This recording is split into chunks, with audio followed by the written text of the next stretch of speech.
You're watching Taste of Victory.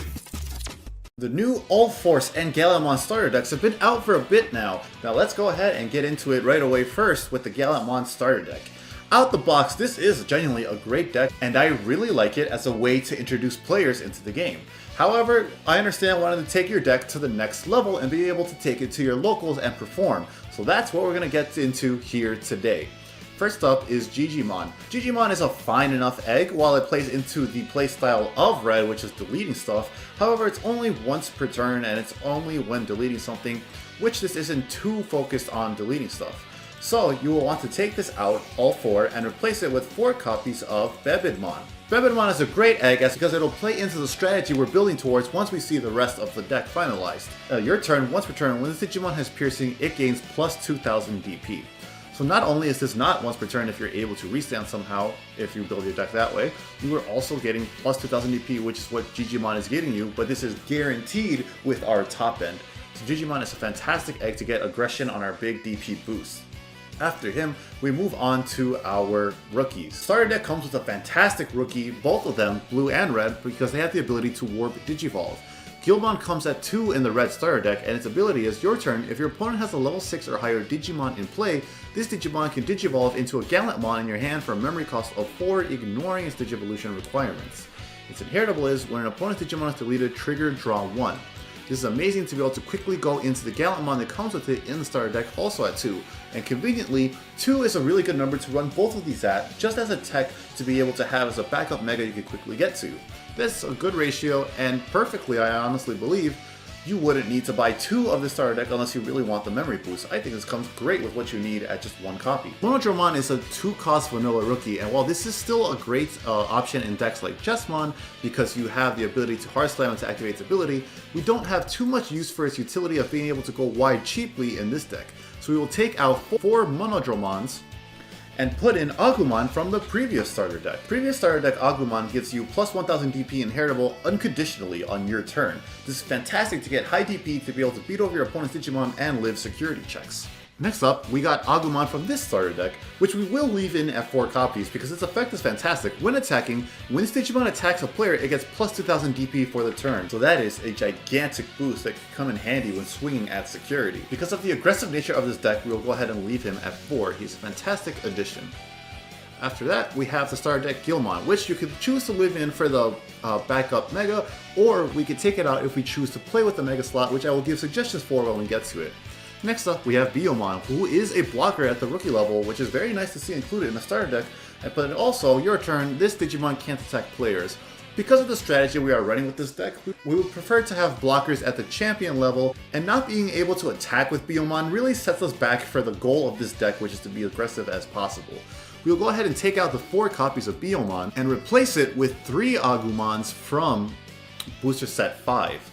This one is on play and reveals 3 cards from the top of your deck. Then you can grab a Digimon with Greymon, accept the listed Digimon or Omnimon, and add both of those cards to your hand, sending the rest to the bottom of your deck.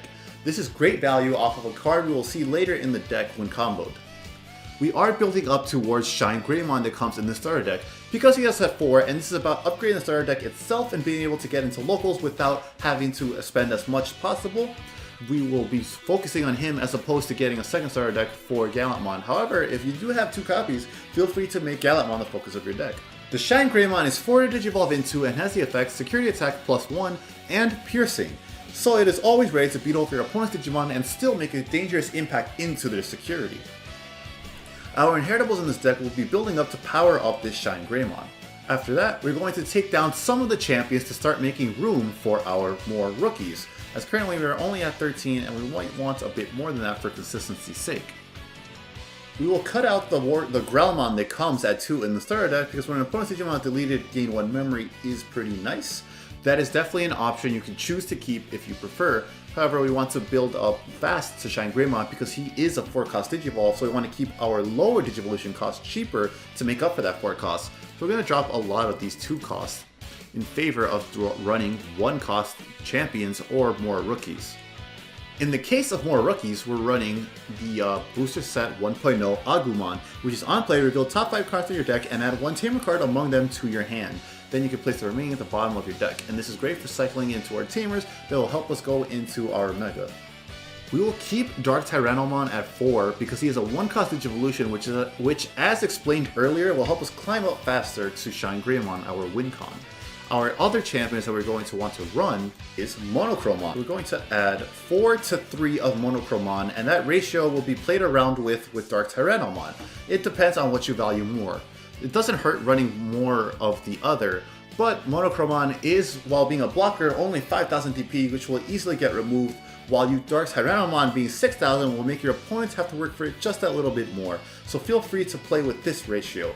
We are going to aim to hit 11 to 12 champions as our ratio for that level 4. Next up, we have the starter deck Geo Greymon included in this purchase. You have your security effect, which is at the end of the battle, this Digimon plays itself without paying the memory cost, and then on play, delete one of your opponent's Digimon with 4,000 DP or less.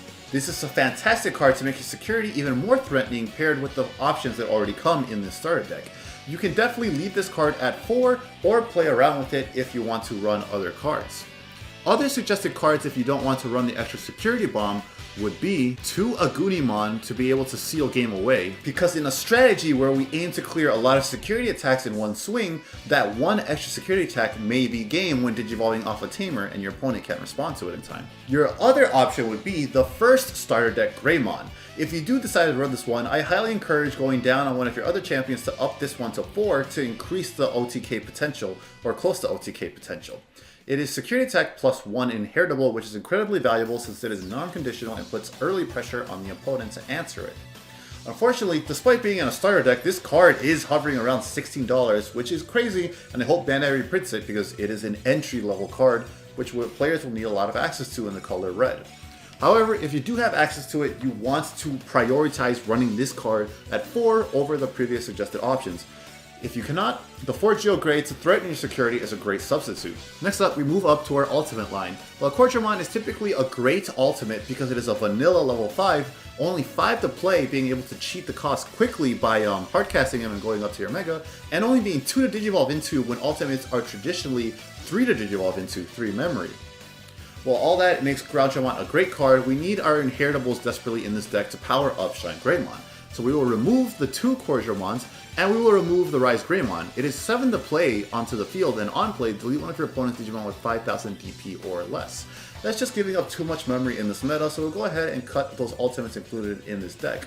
War Gallantmon does have a nice inheritable of when deleting an opponent's Digimon, this Digimon gets security attack plus 1. So if you do not want to go out and get other cards or do not have access to these for whatever reason, he is not a bad option at all, and you could definitely keep him at 4. The issue, however, comes that there are other cards that do this less conditionally, making it easier to meet the security attack plus 4, so we want to prioritize running over those. That first ultimate will be Voltramon. Its inheritable is simply security attack plus 1, which is what the War Gallantmon does, but for less conditions, and it is only 3 to Digivolve into like the War Gallantmon. Our second ultimate that we want to run at the max amount, 4 copies, will be Rise Greymon, and this is to be able to cheat out the Tamers that we will add later on into this build. Your turn, this Digimon is also treated as yellow, and then main Digiburst 2, you may play a red or yellow 4 cost or less Tamer from your hand without its memory cost.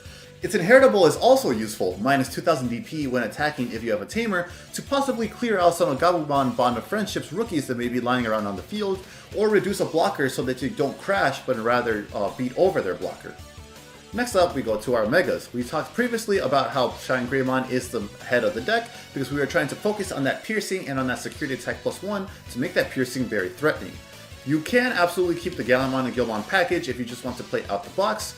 However, to get more synergy with all our piercing boosting inheritables, I will suggest Blitz Greymon. Blitz Greymon also naturally has piercing, making Bebidmon always live, and it pairs nicely with all the DP boosts from the rookies in this deck. The when digivolving effect of trigger D-Digivolve 2 is also very useful to set your opponent back while you become stronger. Blitz Greymon is a fantastic backup option if you have access to the card, and he is not pricey by any means. If you do decide to cut the Gallantmon package in favor of Blitz Greymon, you can cut Gilmon and simply up your other Agumon ratios. After that, we get to our options. These options are very nice ratios out the box, and I do like what we have here. However, we want some space for Tamers in this deck because of our win condition. Gaia Force is a great option, but in this meta, Atomic Blaster does more than enough. It is only 5 cost to play, which is incredibly cheap and makes it very useful even if you see it in your hand, unlike Gaia Force, which may be a little painful to hardcast. Main, choose any number of your opponent's Digimon whose total DP adds up to 8,000 or less and delete them.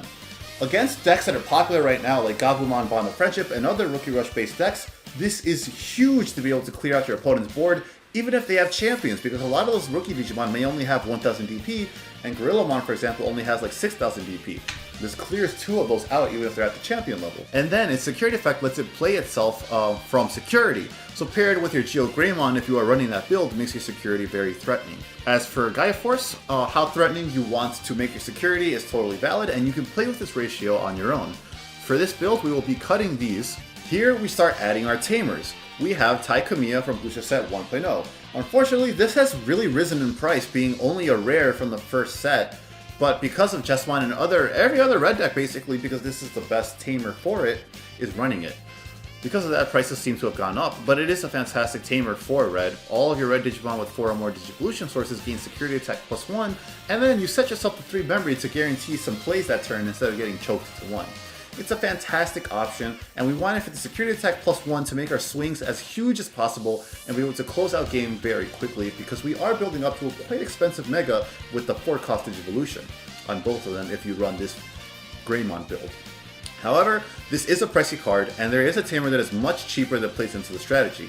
If you can't get access to Tai, Marcus is a fantastic option in this deck as well, because it synergizes with so many levels of the deck, with our entire top end being Greymon, so you will always be getting that +1 memory off of your devastating swings. We prioritize Tai in this build because of the +1 security being huge and helping close out games faster when we already have so many +1 security inheritables. However, you could also make the argument, if you have the good stack, you're already doing 4 checks off of your Champion and Ultimate and Greymon's own inheritables, so you could definitely make the argument to run Marcus Daemon instead if you prefer that or cannot get access to Tai. For our other tamer, we will be running Nokia Shiramine. Nokia is free to play, and on-play lets you play an Agumon from your hand without paying its memory cost, or Gabumon. We have a bunch of Agumons that have on-play searches, so that synergizes well with Nokia and gets you potential value off of only that 3 memory. Then, when digivolving into a Digimon with Greymon or Garurumon or Omnimon in its name, you may suspend this tamer to reduce the memory cost of Digivolution by 1. Making our Shine and Blitz Greymons only 3 to go into, which is much more manageable and does not pass your turn if all you have is the 3 memory off of your memory tamer. Nokia is great for giving that value to the deck in multiple ways by not only searching potentially and expanding your board, but also by reducing the cost of your pretty expensive top end. So we'll be running that at 2, and to make room for it, we will be removing Lightning Joust. We already have so many security attack +1s. Now, for Atomic Blaster, we will run this at 3. While 4 would be great to make sure we see it in security every few games, we don't want to always be opening this in our hand or drawing into it too much, and we also want to make room for other important options. Consistency is a rough thing in red, so we definitely want to make room for the new red memory boost that will be coming with the starter deck purchase. These do come at only 1 per color in the starter deck, but you could hopefully trade around for the remainder. We will be running 2 because we don't want to run too many options and tamers and end up seeing a lot of them instead of our Digimon.